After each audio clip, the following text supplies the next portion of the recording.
Hello everybody, thank you for joining me to watch this video. Today I'm speaking to Michele Lynn. She has some questions for me about how to set up a Patreon channel. So over to you, Michele. Maybe you can just give us a little introduction about who you are and what business you have, and then fire away with your questions. I'm ready to answer them for you. Okay, I am a law of attraction producer for Patreon. I want to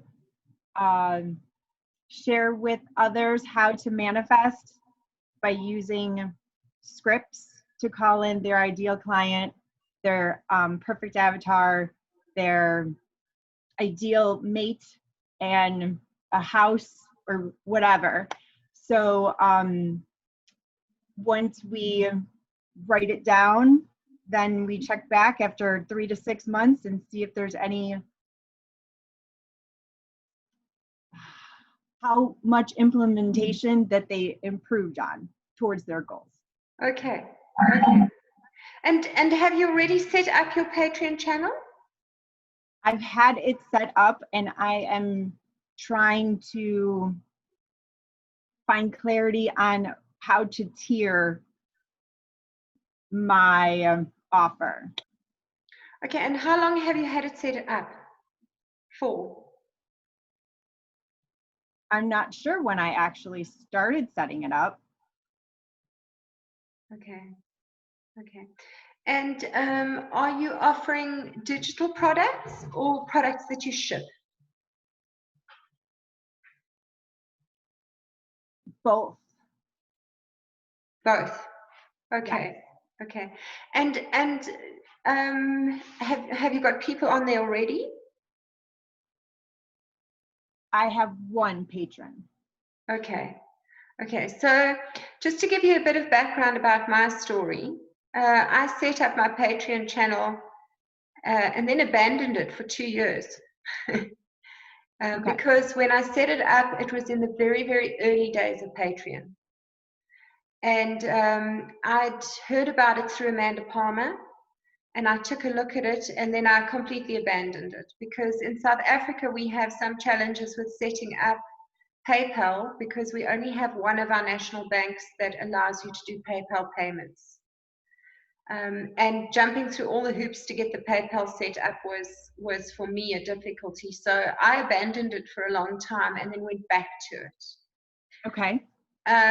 So if you're feeling that you're a bit stuck with one patron, I suspect that most people who start a Patreon channel go through a bit of a phase like that. I know there have been a lot of people that I've mentored through the process who have started and then they get 5 patrons who are all friends and family, and then it goes nowhere for them, and then they abandon it for a while again. My business plan has been really, really unclear, and Okay. the longer I've been trying to start this business since I lost my last job. Okay. That was December of 19. Okay. So Okay. I can't remember when I started the Patreon, because I've started a YouTube, I've started my website, I started implementing the services that I want to give to people, as well as digital products, as well as coaching, as well as producing these images. Like I'm just defining my clarity like as I'm going along. So it sounds to me as though you've really, you as much as you with some words say that you're unclear, with other words you're telling me that you're very clear, because there's a lot of stuff you are actually implementing. And maybe it's this division of language in your own mind that is slowing you down a little. And you sound pretty clear to me, because you know what your website already looks like. You've got a very clear, from what it sounds to me, is that you've got some very clear ideas on what you want to offer and how you want to get them to people. What I've learned about most things on any network, on any digital network, is that it takes time. And that very often it's waiting in the trenches, like in the second and third year, that can be the most disheartening, because that's when you feel like, oh, I've done all this work, I've laid in all the groundwork, and now nothing's happening. And then in year 4 and 5, it starts to ramp up. And then you start to get to a point where you start feeling the system pushing back on you. And you're going, oh dear, I don't have time to get it to everything. So I think that you've only been at it since December. That's only 6 short months. So you're doing fine. I wouldn't feel too despondent if I was you. A lot of people take years to manifest these things. It's a year and 6 months is when I lost my job. Okay. Still not long. It's still not long. My gap year. I'm excited. No, it's still not long. So I think you're on the right track, because it sounds to me like you've got all the structures in place that are going to support Patreon. Because Patreon can't exist on its own. You have to have content to feed to it and back from it and to cross feed. Which is what I'm trying to find, collaborations with other people in my realm. Yes. Yes. Yes. That's a great way of doing it. That's a great way of doing it. Because when you cross-pollinate, then if you do a video like this video that we're doing now, hopefully some of your friends will watch it, some of my friends will watch it, and between us, more people will see it. So thank you very much for agreeing to do this so that everyone could watch also, so that others can benefit. It's awesome. I appreciate it. Yes. It's awesome. Okay, and then you say you're having some challenges with your tears. What exactly is your challenge with your tears?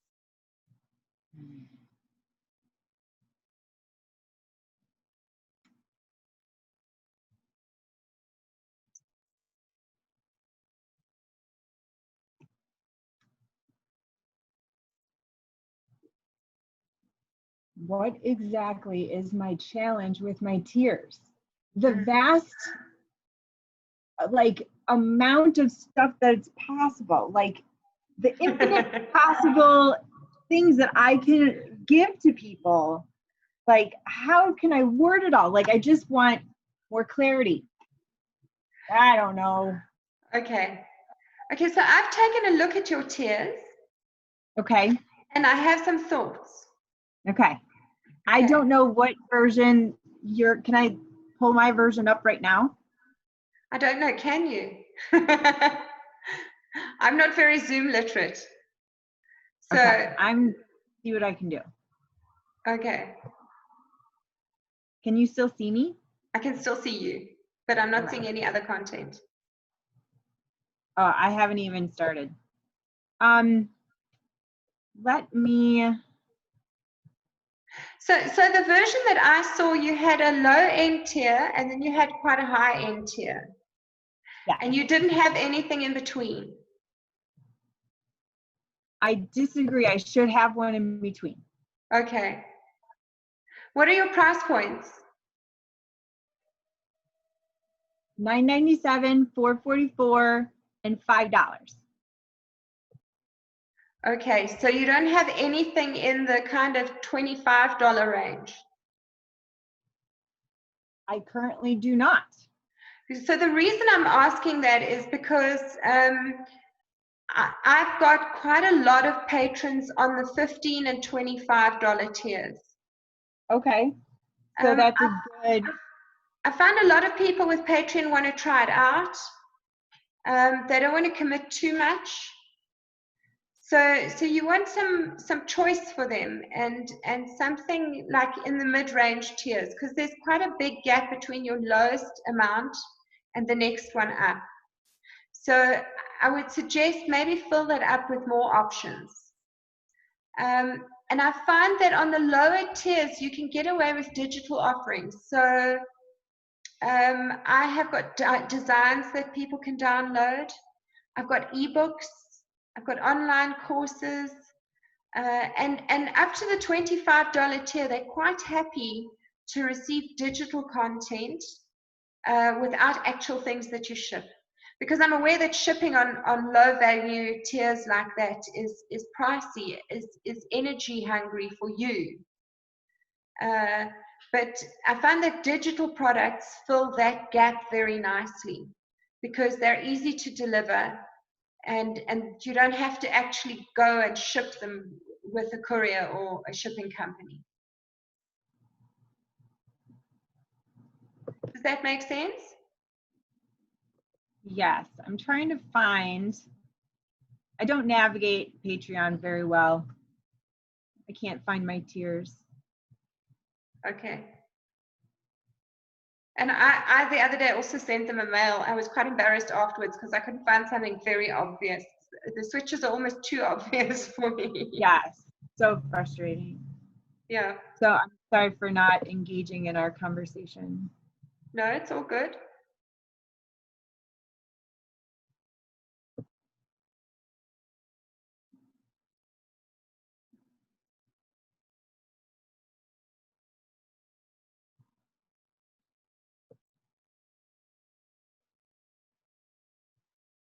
The other thing I can say is that my tiers have developed over time. Sure. So what tends to happen is I started with mine, and then I sort of at a point felt that, in fact, what happened was I sent out a mail to my patrons. And I said to them, what do you want? Because when I first started it, I had promised them a daily email message. And I felt that people would want to feel that they're receiving lots of value. And then I did a reality check where I emailed them and I said, listen, I'd like some information back from you. How do you feel about this daily mail? And they were like, we're not even getting to them. We can't open them that often. So we'd prefer to hear from you every 10 days instead.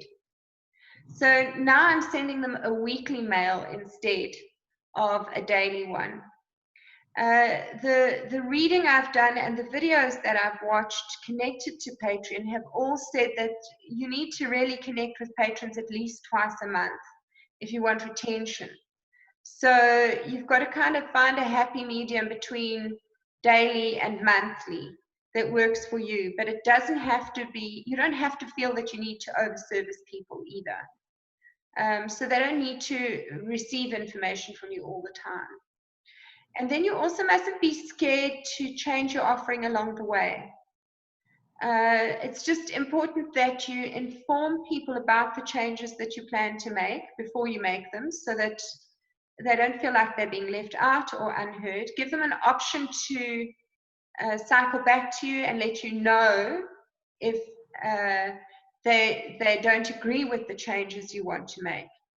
And then implement those changes, because I found that your patrons really love you, so they actually quite enjoy the changes and shifts. They're not necessarily married to the idea that they sign into when they first sign up.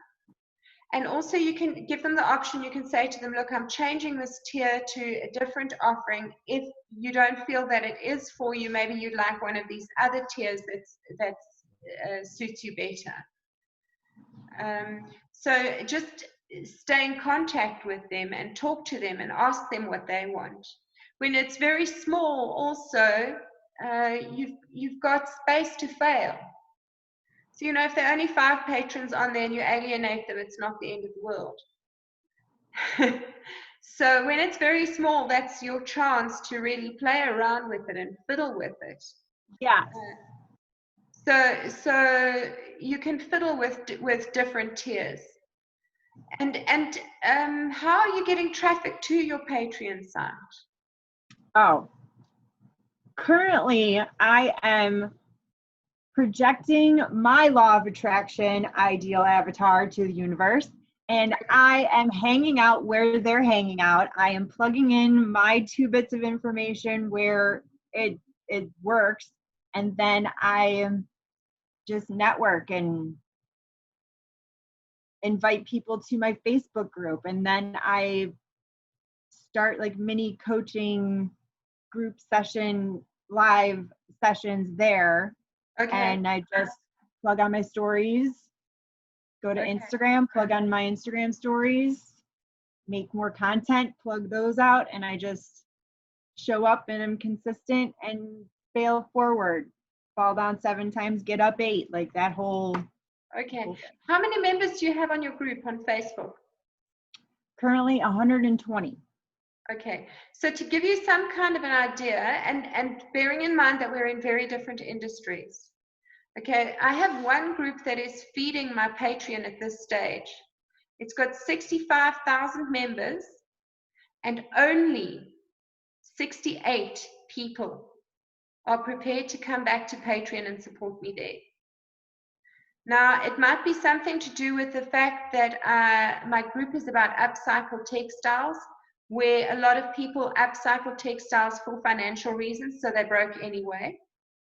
And also a lot of people feel that because it is a philanthropic thing, that I should be working for free.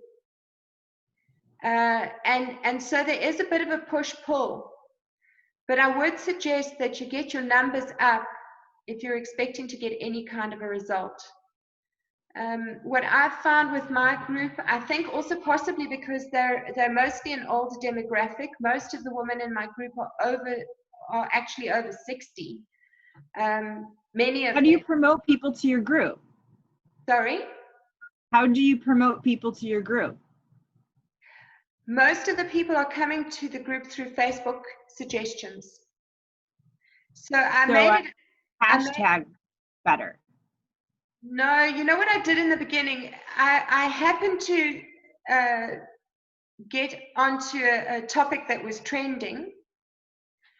And also I made the group public.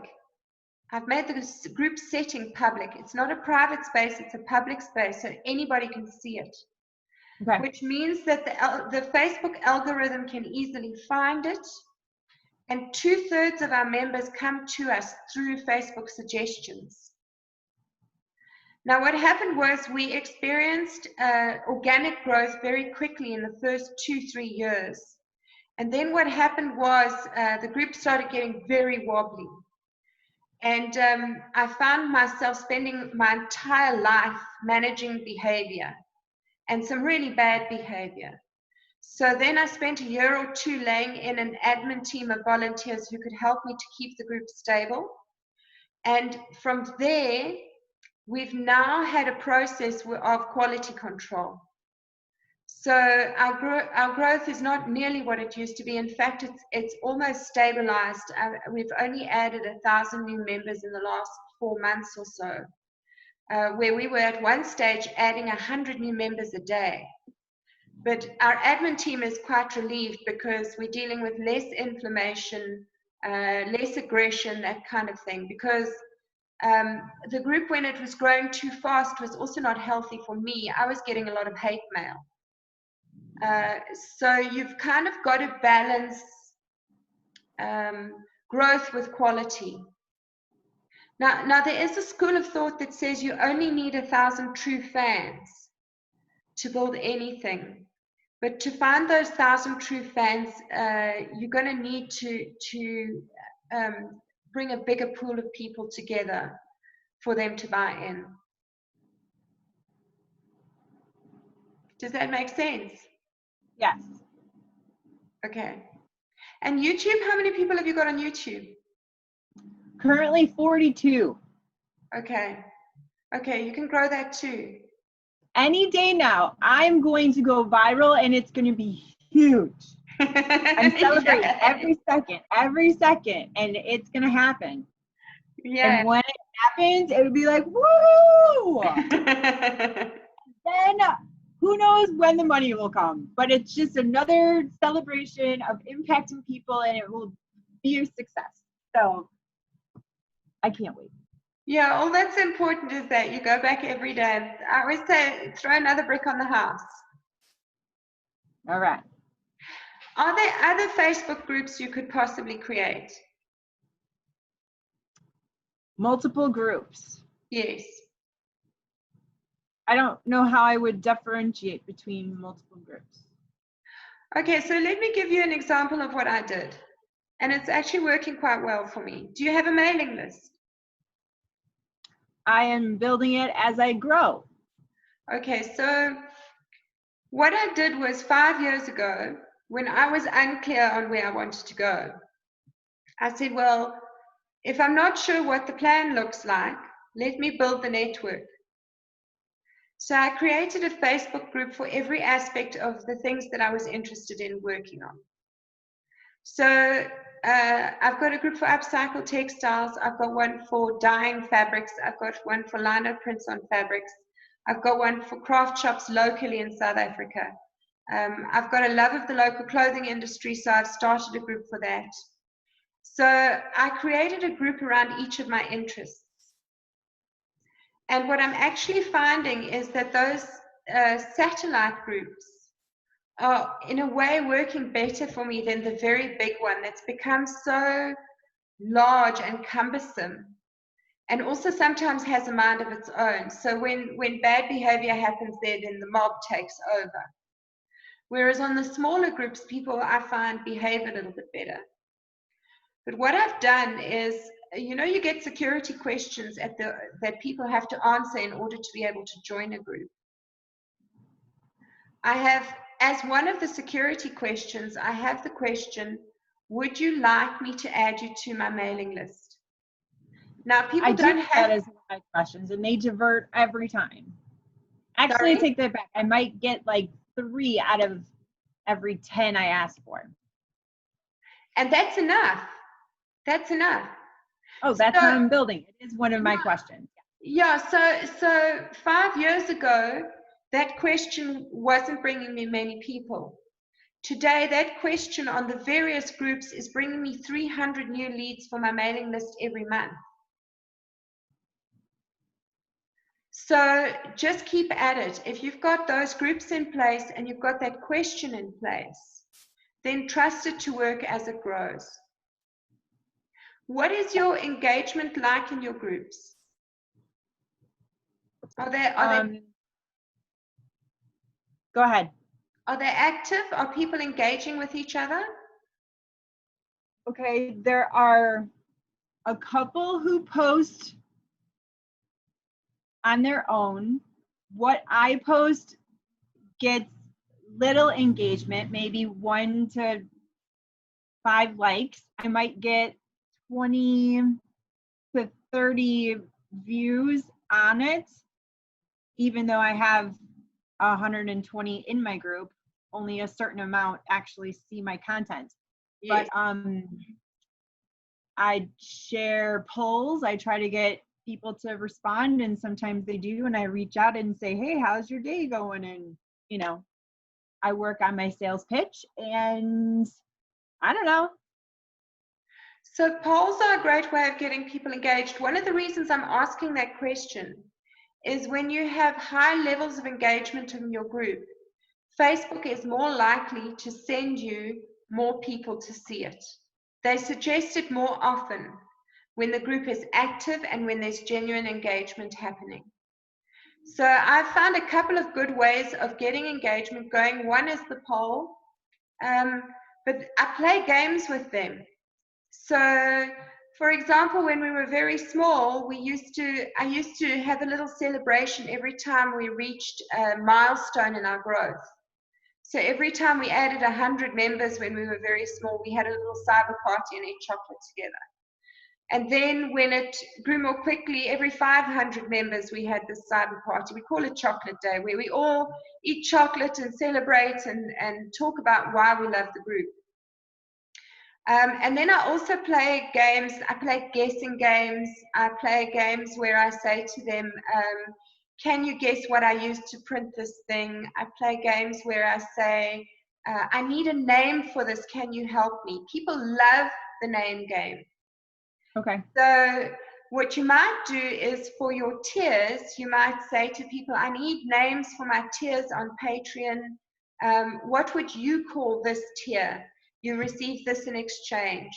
So that gets them in the comments to engage. You can always offer a freebie, a prize for them if they do engage. That gets them even more involved in the game, because the more comments you have and the more action you have in your groups in that way, that two-way action and response, the more likely Facebook is to actually send you the traffic. Okay. Is that helpful? We'll see. I'm writing it down. Okay. Okay, I see that we're coming near to the end. We've only got half an hour on Zoom. It does allow us to go a little bit over. Do you have any other questions before we close?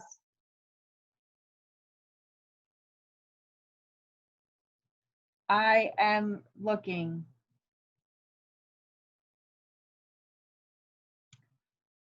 How do you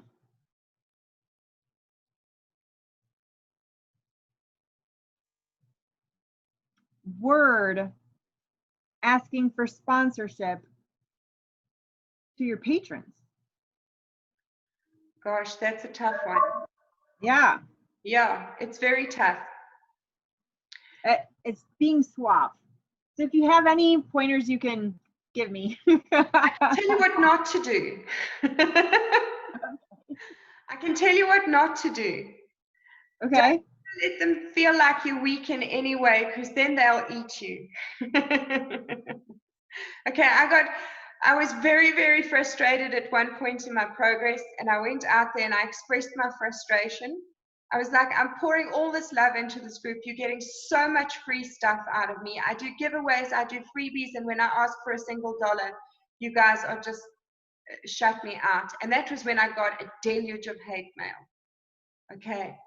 So never, ever, ever express your frustration in the process. Okay.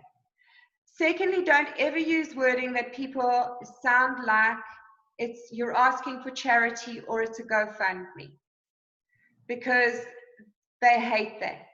They hate that. Okay. You have to be positive, and you have to just keep on at the value you're adding for them. So I'm also finding that what tends to happen is a single request. If you put out a single request and the trolls climb on it, then you have to shut it down.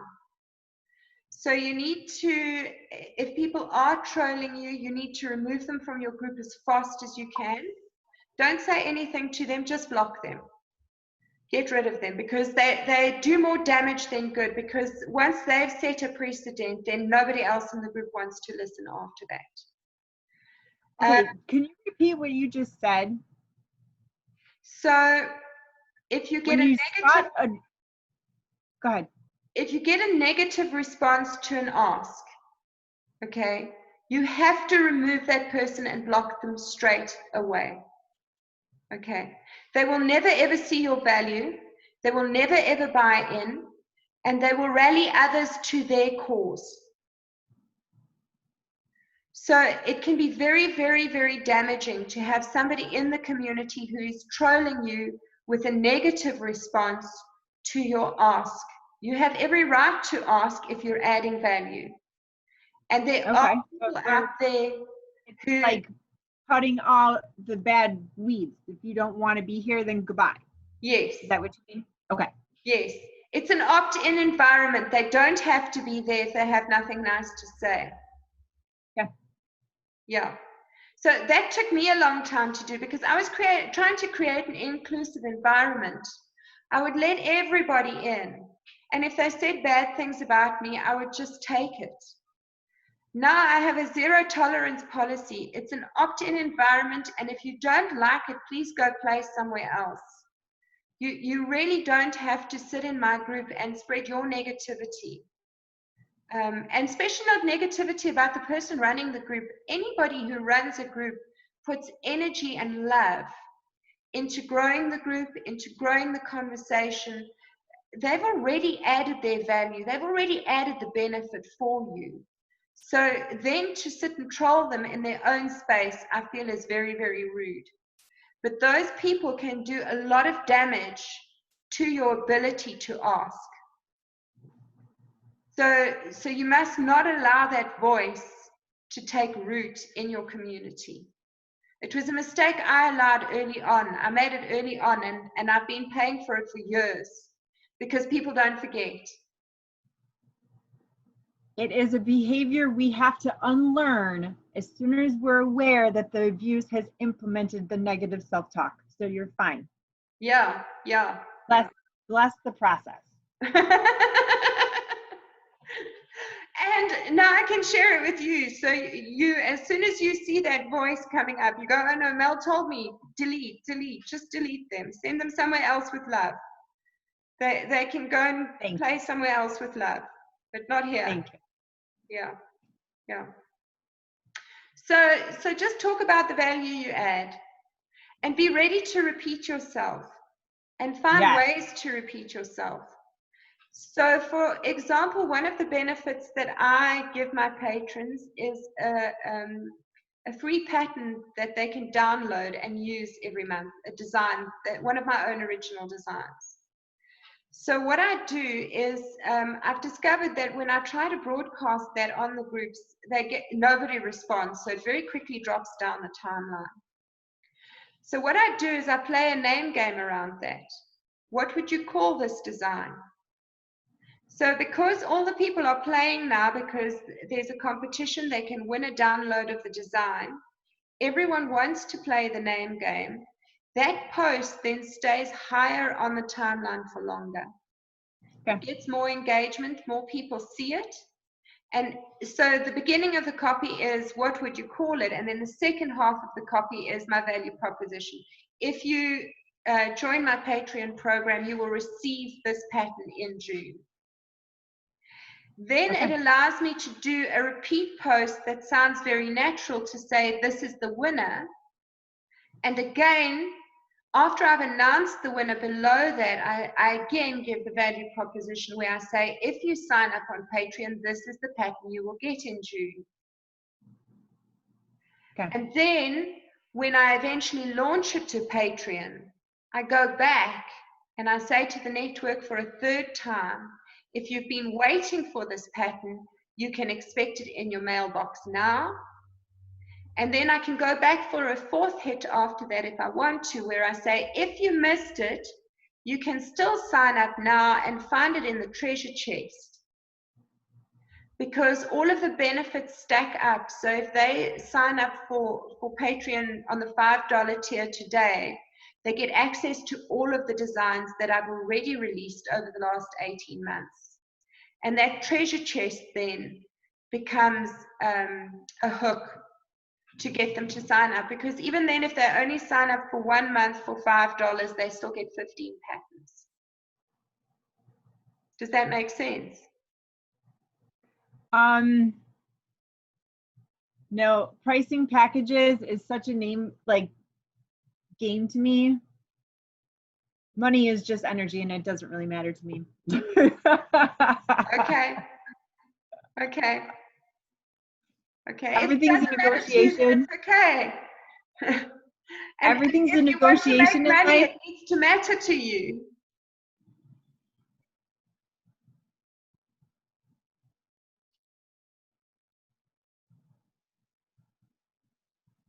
If you keep saying to the universe it doesn't matter to you, it's not going to manifest. How it shows up is out of my control, so I'm staying open to how it comes in. There's many apps. Okay. And we all have a different route to money. We all have a different route to money. Have I at least given you some information that you can use? Yes. Okay, you've got stuff you can implement. Yes, I'm going to definitely create a $27 tier. Okay. And I will implement more interaction on my group. I accidentally set my group to private and totally lost my ability to be able to post in there. So now I have to go back and figure out what button I clicked and unclick it so I can actually post again. Okay, now Facebook put out a notification, I think last week or so, that I think they're implementing on the 1st of June, that you won't be able to change private groups to public. You won't be able to change that setting anymore. The theory being that if people have signed up for a private group, you can't then change the terms under which they've signed up later, after the fact. So I would suggest that you go and check that setting as soon as possible before the 1st of June and try to change it over if you can. I'm going to check that out for sure, because I'm pretty sure it's public now. Okay. Because that's a structural change that Facebook is about to make. You used to be able to change back and forth, but from the 1st of June, Facebook are saying, okay, if your network has signed up for this, then you've got to honor that privacy statement that they agreed to when they first signed up. Luckily, I've made all of mine public. And I have people complain about that. And then when they do, I simply say to them, look, if the public setting doesn't suit you, then please go to a group with a private setting that is better suited to your needs. Okay, thank you. Okay, awesome. Good luck with that. And thank you for talking to me today. Thank you for jumping on this call. Okay. I will speak with you soon. Okay, lovely. Thank you. Okay.